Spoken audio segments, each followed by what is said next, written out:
IVM.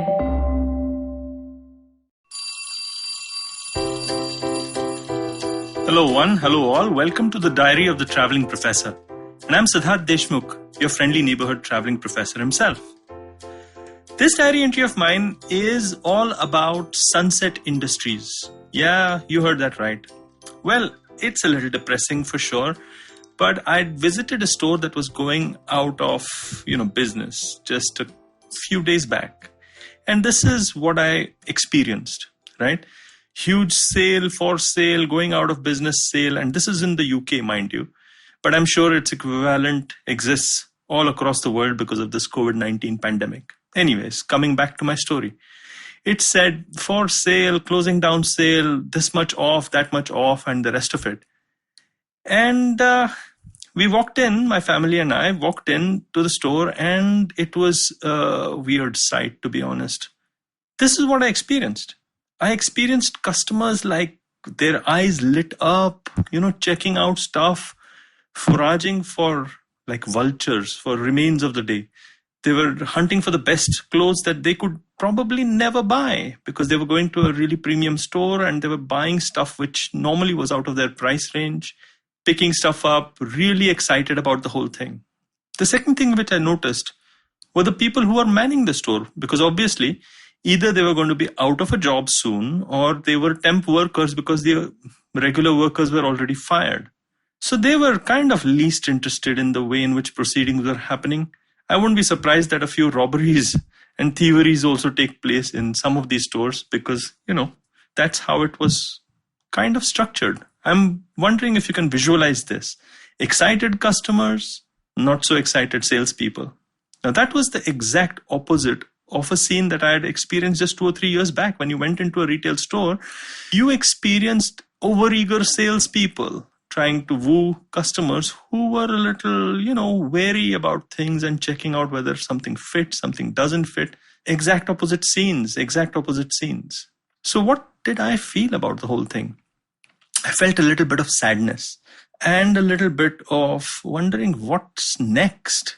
Clearly, the world is going digital, which means that all of these stores are going to hawk their wares on Amazon or on their own websites, and all of us are going to go there and we're going to find new wonderful ways of checking out virtual mirrors and trying clothes on and whatever it is.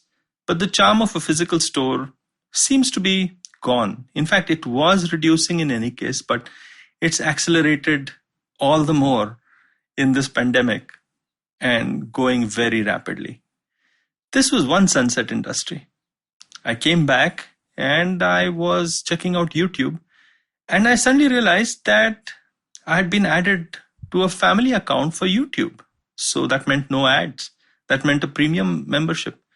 And when I was teaching my students just a few days back, a lot of them said, hey, I don't see the ads on YouTube anymore because I have a premium membership. Now, I recognize that not everybody has a premium membership, but I'm wondering, right, if the premium membership is kind of cheap enough, how many of us would exercise the option not to see any advertising?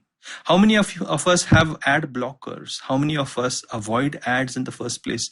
What is the kind of commission that ad agencies are earning? What are the prospects of the advertising industry actually succeeding to be around the way it is 15 to 20 years later? Now, if I had asked this question, let's say 15 to 20 years earlier, okay, I would have said, yeah, it's going to be pretty much the same. Sure, they'll add a few things to their armor and they will make sure that, they're up to date with the way in which, the marketing happens for their clients. But today I see a quantum shift. I see people actually choosing actively not to be advertised to. The customer has gotten to such a sophisticated level that we all are like this. We skip those ads. Now, am I predicting the doom and gloom for advertising in the next year or the next 2 years? Well, no, certainly not. But it's going to be tougher times ahead. And of course, the agencies that don't find radical solutions to the kind of sophistication that the customer has about advertising are going to find it rough. 20 years later, I do not see the advertising industry the way in which it is right now. They will be marketing agencies more than not. There'll be marketing agencies doing new and different things, utilizing the same skills, mind you, but doing different things than what they are doing right now. Who would have thought that? Again, leaves me with a feeling of, well, mixed feelings, really. I dislike being advertised to as much as you as a consumer, but as a marketer, I do know the deep history and the deep effectiveness that advertising has had. Hell, in fact, I come from a school of marketing that had started off in advertising routes in MICA. That's where I was as a student, along with the first batch of Micans that ever came through. So again, mixed feelings, but I do feel a little bit of hope because I have understood that people have understood that skills are transferable, even though individual companies and industries even shut down. And I'm reminded of the Blue Ocean book, which I recommend everybody to read, to be honest, the Blue Ocean strategy book, wherein what I've heard is an abnormal percentage of industries shut down over a period of time. Forget just the individual companies, but individual industries shut down. How many of us actually, normal consumers, I'm saying, buy cameras anymore? No, we don't, because we have phones. Yeah, and they serve the purpose. Tomorrow, phones might be replaced. Who the hell knows?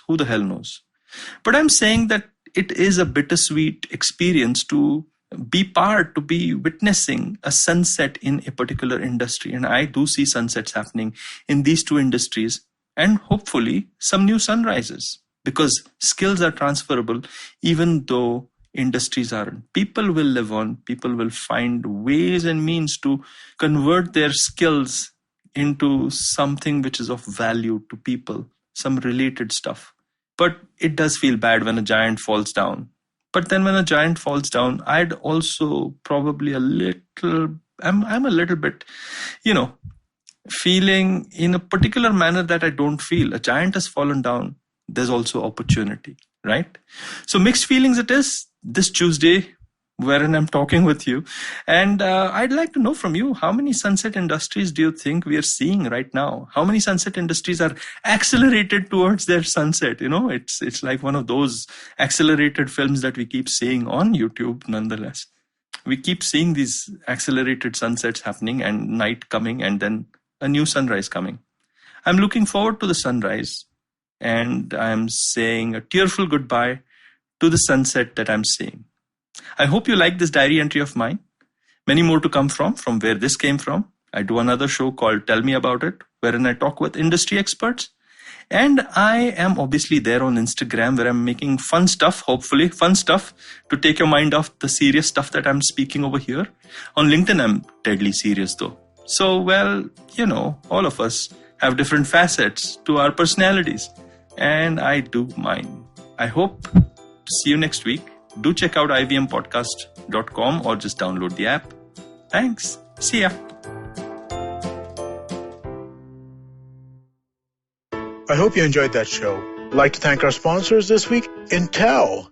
It's been a great week on the network this week. If you haven't been paying attention, please do listen to some of the shows. We had Chetan Bhagat. This was the first returning guest on Cyrus Says. Do check that out. Great episode. We had Palak Zatakia on Advertising is Dead. Really interesting conversation was had with Varun. We had another crossover on the habit codes. Zarina Poonawala showed up over there to have a discussion with Ashton about anxiety and pressure. Begin the Journey with Ashish Vidyarthi continues to kill it. Please definitely do check it out. An old friend, Vijay Koshi, was on Storytellers and Storysellers. Do check that out as well. And I'd like to mention one thing. If you're a Tamil speaker, you should definitely check out our podcast, Kadai Podcast Punyan Selvan. Kavita Jiva has done a fantastic job to finish up her first story. It is the last episode, which just came out last Monday. Do check it out if you speak Tamil. It is an incredible achievement. Please do check that out. And with that, hope to see you again next week. Namaskar, dear Bandhu. My name is Ashish Vidyarthi. These are truly challenging times, and in these times, we need hope. Do take time to listen to my podcast, Begin the Journey. Available on IVM Podcasts, website, app, or wherever you listen to podcasts. Remember, there is hope because there's one life and we are alive.